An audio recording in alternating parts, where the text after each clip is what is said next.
हमारे व्यूअर की डिमांड थी वैक्सीनेशन को बताओ, तो अच्छा टॉपिक है, आपको भी पता होना चाहिए वैक्सीनेशन या वैक्सीन के बारे में, वैक्सीन कैसे काम करता है, क्यों लगाए जाते हैं। तो यहाँ पे अगर बात किया वैक्सीन की, तो देखो भाई वैक्सीन, आप ये सोचो कि आज से कुछ समय पहले बच्चों में क्या क्या रोग होते थे। पोलियो हो जाता था, खसरा हो जाता था, ये बहुत सारी चीज़ें होती थी, बहुत कॉमन थी ये सब चीज़ें, हैजा वगैरह, ये सब चीज़ें बहुत कॉमन थी। तो अब नहीं होती हैं। क्यों नहीं होती हैं? क्योंकि वैक्सीन के कारण। तो अब ये वैक्सीन जो लगते हैं बचपन में, या अभी भी लगते हैं कई लोगों को, कुत्ते काटने पे भी और टेटनस का वैक्सीन होता है। तो ये वैक्सीन काम कैसे करता है? देखो भाई, आपका शरीर के अंदर होती है इम्यूनिटी, या आप ये बोल सकते हैं कि आपका शरीर का प्रतिरक्षा तंत्र है, जो कि आपको छोटे मोटे बीमारियों से लड़ता है। आपको पता भी नहीं चलता है, आपकी बॉडी में कोई बैक्टीरिया, वायरस या कुछ भी पैथोजन जाता है तो आपकी बॉडी उससे लड़ती है।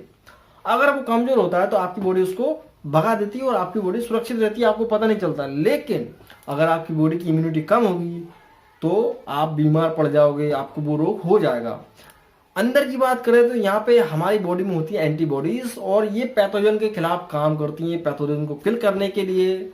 लेकिन कई बार क्या होता है कि कुछ ऐसे पैथोजन आते हैं जिनको हमारी बॉडी उनको कंट्रोल नहीं कर सकती है, तो आप बीमार हो जाते हैं। तो होता क्या है, वैक्सीन में क्या किया जाता है कि भाई आपकी बॉडी के अंदर इन्हीं पैथोजेंस को किल करके या कमजोर करके डाला जाता है।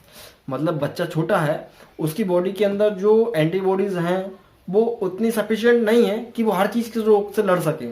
लेकिन अब उसके शरीर के अंदर हम जो टीके लगते हैं समय समय पे, 3 महीने में, 2 महीने में या 6 महीने में, वट, तो समय समय पे हम वो वैक्सीन लगवाती हैं, क्योंकि वो वैक्सीन जो होता है कोई ड्रग नहीं है, वो खुद एक पैथोजन है। एक प्रकार से आप ये मान सकते हैं कि उसमें खुद एक बैक्टीरिया हो सकता है, या सिंथेटिक बैक्टीरिया, या कुछ भी।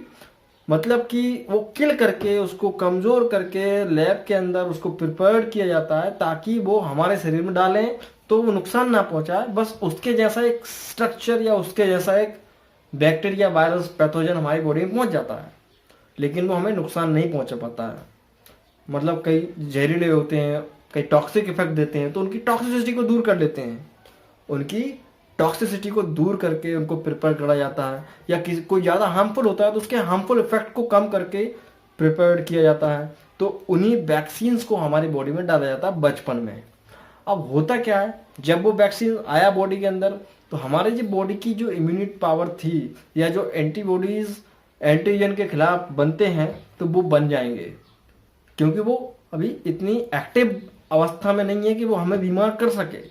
लेकिन इतना है कि हमारा शरीर उसको पहचान जाएगा कि भाई ये चीज़ है, मुझे इससे ऐसे लड़ना है। तो भाई यहाँ पे हो गई कौन सी चीज़ है, डेवलप, एंटीबॉडीज डेवलप हो जाएंगी और कुछ मेमोरी सेल्स बन जाएंगी। मतलब आपके शरीर के अंदर जो वैक्सीन गया था उसको पहचानने के लिए कुछ मेमोरी सेल्स भी बन जाते हैं। वैक्सीनेशन का मकसद यही है कि हमारे शरीर में मेमोरी सेल्स को बनाना। अब आपके शरीर में मेमोरी सेल्स आ चुके हैं, और ऐसा ही कोई पैथोजन आएगा जो कि बहुत ज्यादा हानिकारक हो सकता है, तो क्या होगा, आपकी बॉडी के अंदर मेमोरी सेल्स हैं, वो पहचान लेंगे उसको कि भाई ये बैक्टीरिया ऐसा दिखता है या इस टाइप का है। मतलब उसकी स्ट्रक्चर को पहचान जाते हैं हालांकि, तो उसकी स्ट्रक्चर को देख के आपकी मेमोरी सेल्स ये पहचान जाएंगी कि इसको हमें कैसे किल करना है। आपकी बॉडी उसी तरह से उसको किल करने की कोशिश करती है, तो आपको इस तरह से बीमारियों से छुटकारा मिल जाता है।